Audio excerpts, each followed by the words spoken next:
Hello everyone, मैं अनु स्वागत करती हूँ आप सबको अपने यूट्यूब चैनल पर जिसका नाम है अनुज कट्टन ब्लॉग। तो आज का ब्लॉग में स्टार्ट करी इवनिंग से और इवनिंग का टाइम है और अभी किचन का काम करना है, मुझे सारा खाना वाना तैयार करना है और सनी सो रहा है इस टाइम।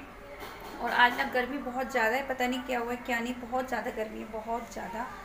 और अभी मैं बनाने जा रही हूँ कटहल मैंने कट कर ली है और अभी मैं इसको बनाऊँगी। तो चलिए फिर मिलती हूँ थोड़ी देर में। और क्योंकि किचन में मुझे करने बहुत सारे काम, क्योंकि मुझे पड़े हैं बर्तन, देखिए पीछे ये पड़े हुए हैं बर्तन, मुझे बर्तन क्लीन करने हैं। और साथ में देखिए ये है ना मेरी सब्जियां हैं यहाँ पर रखी हुई, ये ना सुबह ली थी, बाल्टी में ही रखी हुई हैं ऐसे ही। और बाल्टी में से निकाल कर मुझे इन्हें वॉश करना है सब्जियों को भी।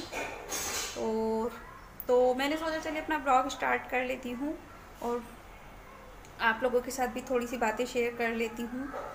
तो फ्रेंड्स, मैंने आज की थी उस वाले रूम की क्लीनिंग, तो वो रूम क्लीनिंग की वीडियो आप लोगों के साथ शेयर करूँगी आगे। उम्मीद करती हूँ आपको वीडियो अच्छी लगेगी। और तो फ्रेंड्स, अभी मैं इस रूम की कर रही थी क्लीनिंग, बड़े वाले रूम की। तो इसमें मैं आपको दिखा रही थी कुछ फ़ोटोज़। तो ये फ़ोटोज़ देखिए, ये फ़ोटोज़ मेरा बहुत पुराना फ़ोटोज़ है।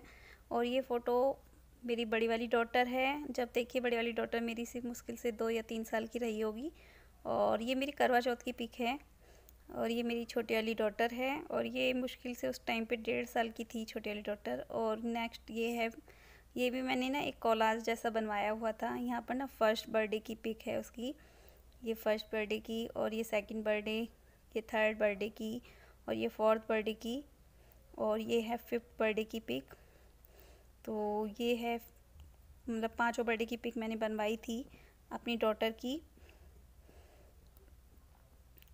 तो ये फोर्थ बर्थडे ना मैंने उसका गांव में ही मनाया था अपनी मम्मी के सामने घर पे। और ये है मेरा एक कोलाज जो कि मेरे बेटे का है, मैंने बनवाया था अपने बेटे के लिए कि जब वो हुआ था ना उसके बाद की कुछ मेमोरीज़ थी मेरे पास, तो मैंने सोचा इनको सेव करा लेती हूँ। और ये है एक कान्हा जी की मतलब पिक, और ये भी ना लाइट वाली है और ये शादी से पहले मैंने इनको गिफ्ट भेजा था तब की है ये, और चलती है अभी भी ठीक ठाक काम करती है। और ये देखिए मैंने लगा दिया था इनको रूम में। तो इनको रूम में लगाने के बाद देखिए कुछ इस तरह से लग रही थी। और ये वाला रूम ना बहुत बड़ा है, बहुत बड़ा है, इसकी दीवार हाइट भी ना बहुत ज़्यादा ऊंची है कमरे की। और इधर देखिए ये है मेरी वॉल सेल्फ, और ये वॉल सेल्फ मैंने खुद से बनाई थी हैंडमेड, और इसका लिंक मैं नीचे डिस्क्रिप्शन बॉक्स में दे दूँगी। अगर आपने नहीं देखी है मैंने इसको कैसे बनाया है तो आप लोग जो देख लीजिएगा। तो इसको मैं क्लीन कर देती हूँ पहले, इस पर धूल मिट्टी जम रही थी बहुत ज़्यादा। और ये है नागफनी, और ये जब मैं वैष्णो देवी गई थी ना तब वहाँ से लेकर आई थी। और ये ना ब्राउन से कलर में थे कुछ, तो मैंने इनको ना पेंट कर दिया था गोल्डन कलर से। और अभी ये फ़िलहाल गंदे हो रहे थे तो मैंने इनको क्लीन कर दिया है। क्लीन करके तब लगाऊंगी मैंने फिर से, क्योंकि इन्हें ना वॉश किया जा सकता है, लेकिन मैंने इन्हें वॉश नहीं किया था, ऐसे ही लगा दिया था। और यहाँ पर ये रखे थे बुद्धा जी।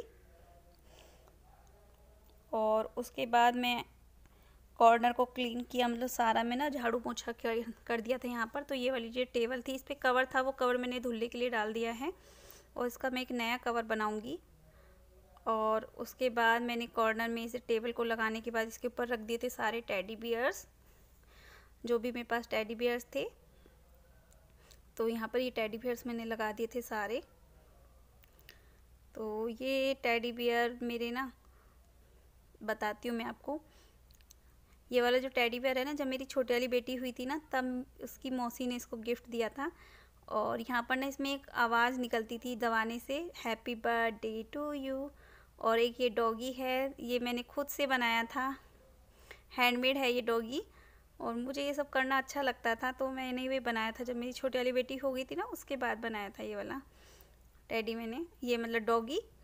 और अभी इसकी हालत थोड़ी सी अलग है। और ये बड़ा वाला टेडी बेयर उसकी पापा ने उसको दिलाया था उसके बर्थडे पे, जब उसका सेकंड या थर्ड बर्थडे रहा होगा तब। और ये है मेरा सोफ़ा, ये सोफ़ा मेरा शादी का ही है, पुराना ओल्ड सोफ़ा है। ये ओल्ड सोफ़ा है इसलिए गंदा हो रखा है बहुत ज़्यादा। इसको मैं कितना भी कवर करके रखूँ लेकिन गंदा हो ही जाता है। आप समझ सकते हो 13-14 साल पुराना सोफ़ा है तो गंदा तो होगा ही। और इसको मुझे चेंज कराना था लेकिन मैं नहीं करा पा रही। तो अभी मैंने इस पर डाल दी हैं ये चादरें, क्योंकि मैं ना कवर से थक गई थी, बोर हो गई थी देख देख के कवर को। और इनके कवर ना आसानी से मिलते नहीं हैं, वो कटिंग करा के लेने पड़ते हैं अलग से, इसीलिए। तो मैंने इन पे ना बेडशीट रखी थी मेरे पास, ये ओढ़ने वाली जो चादरें होती ना वो थी ये, तो मैंने इनको डाल दिया था ऐसे सोफ़े पर कवर करके। और तो दोनों ना अलग अलग कलर की थी, दोनों अलग अलग कलर की ही डाल दी थी मैंने जैसी थी मेरे पास, क्योंकि इसमें की ना मेरे पास 2 चादरें थी, लेकिन एक चादर ना थोड़ी सी कट रही थी, इसलिए मैंने दूसरी चादर सेम नहीं डाली थी। तो आप लोग बताना मुझे ये भी कैसा लगा, ये आइडिया भी कि बेडशीट डाल दो आप सोफ़ों पे। तो सोफ़े पर बेडशीट डालने से ना एक बेनिफिट और होता है कि एक तो वो भागते नहीं इधर उधर, कवर ना गिरते रहते हैं बार बार। उसके बाद मैंने यहाँ पर कुशन कवर भी लगा दिए थे और टेबल भी आगे कर दी थी। बहुत ज़्यादा मैं कुछ कर नहीं पाती हूँ क्योंकि मेरा बेटा छोटा है ना, तो वो शैतानी करता है बहुत ज़्यादा, लेकिन आप इस तरह से कर सकते हो, बेडशीट लगा सकते हो सोफ़ों पर। और उसके बाद मैं आ गई थी, मतलब शाम का टाइम था, रात का, तो मैं कटहल बना रही थी। कटहल मैंने कट कर ली थी, तो ये तेल लगा कर कट करते हैं वरना हाथ ना चिपचिपे हो जाते हैं सारे। और अभी मैं कटहल बना चुकी हूँ सारी, देखिए कटहल मेरी बन चुकी है। थोड़ी सी ही बनाई थी मैंने, बहुत ज़्यादा नहीं बनाई थी कटहल। तो फ्रेंड्स कटहल मेरी बन चुकी है और मैं अभी खाना बनाने वाली हूँ, रोटियाँ वगैरह। और फ्रेंड्स तो अभी मैं बना रही थी मैंगो शेक, क्योंकि रात का टाइम है, खाना पीना निमट चुका था मेरा, तो मैंने सोचा चलो मैंगो शेक बना लेती हूँ, क्योंकि गर्मी बहुत ज़्यादा हो रही है। तो मैंगो शेक के लिए मैंने भगोने में ही आम डाल दिया था और उसी में डाल दी थी मैंने चीनी, और इसको मैं ब्लेंडर से ब्लेंड कर रही थी। और उसके बाद मैंने मैंगो डाल कर मतलब मैंगो शेक बना लिया था और इन्हें कर लिया था गिलास में। और मैं कांच के गिलास बिल्कुल नहीं निकालती हूँ किचन में, क्योंकि मेरा बेटा शैतान बहुत ज़्यादा है। तो फ्रेंड्स मैं आ गई थी इधर वाले रूम में, और इधर वाले रूम में आकर मैंने सोचा 2 मिनट आप लोगों से बात कर लेती हूँ, वीडियो का एंड कर लेती हूँ मिलकर। तो फ्रेंड्स अभी हमारा खाना पीना सब कुछ हो चुका है। और खाना पीना क्या था, मतलब कि अभी मैंने बनाया था, मतलब मैंगो शेक बनाया था, क्योंकि रात में ना दूध पीने का मन नहीं कर रहा था बिल्कुल भी। और दूध गर्मियों में ना ठंडे दूध पीने का मन करता है, गर्म दूध पीने का किसी का भी मन नहीं करता है, और इसीलिए मैंगो शेक बना लेते हैं। और आजकल तो गर्मी बहुत ज़्यादा हो रही है, पता नहीं क्यों हो रही है ऐसी। और तो वैसे तो मुझे ना दूध पिए बिना बिल्कुल भी नींद नहीं आती, वैसे तो हम सबको दूध पीना ही चाहिए, लेकिन मुझे ना बिना दूध पिए बिल्कुल भी नींद नहीं आती है। ये बात मैं बता देती हूँ आप लोगों को, क्यों, क्योंकि हमारे ना गांव में हमेशा दूध वगैरह रहता था, कभी दूध की कमी नहीं होती थी हमारे घर पे। और फिर मैं अपनी मौसी जी के यहाँ रहती थी, तो वहाँ भी दूध की कोई कमी नहीं होती थी कभी भी, क्योंकि वहाँ पर भी ना हलवाई की शॉप थी मेरी मौसा जी की। और मेरे मौसा जी की बहुत बड़ी हलवाई की शॉप है अभी भी, मतलब मैंने एक वीडियो शेयर किया हुआ है आप लोगों के साथ में, अगर आपका हो तो मैं डिस्क्रिप्शन बॉक्स में लिंक दे दूँगी उनका, देख लेना आप लोग।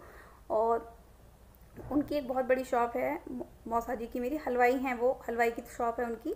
और तो वहाँ भी दूध की कभी कोई कमी नहीं रहती थी, और मुझे ना मलाई वाला दूध बहुत अच्छा लगता था।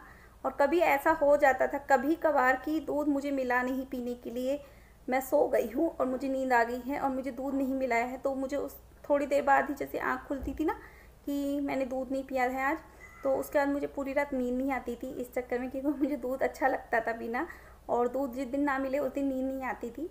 और यही हैबिट मेरी अभी भी है, दूध तो मैं हमेशा ही पीती हूँ, क्योंकि दूध से कैल्शियम मिलता है, दूध हमारे लिए बहुत ज़्यादा ज़रूरी है हमारी बॉडी के लिए, ऐसा ही कुछ है। और दूध हम सबको पीना ही चाहिए। और फ्रेंड्स बस इतना ही कहना चाहूँगी कि मेरी जो छोटी वाली बेटी है उससे मुझे थोड़ा सा ज़्यादा प्यार है, थोड़ा सा ज़्यादा बड़ी वाली बेटी के मुकाबले। और वो इसीलिए है, जैसा कि मैंने आपको बताया कि वो मेरे भाई की जगह पर आई है, तो और उसे भी मुझसे बहुत ज़्यादा प्यार है, बहुत ज़्यादा। वो मतलब मेरी हर छोटी छोटी चीज़ में, परेशानी में मुझे हमेशा सपोर्ट करती है, हमेशा मेरा साथ देती है। और घर के काम में वो मुझे बहुत ज़्यादा हेल्प करती है, बहुत ही ज़्यादा, बहुत प्यार करती है वो मुझसे, बड़ी वाली बेटी के मुकाबले।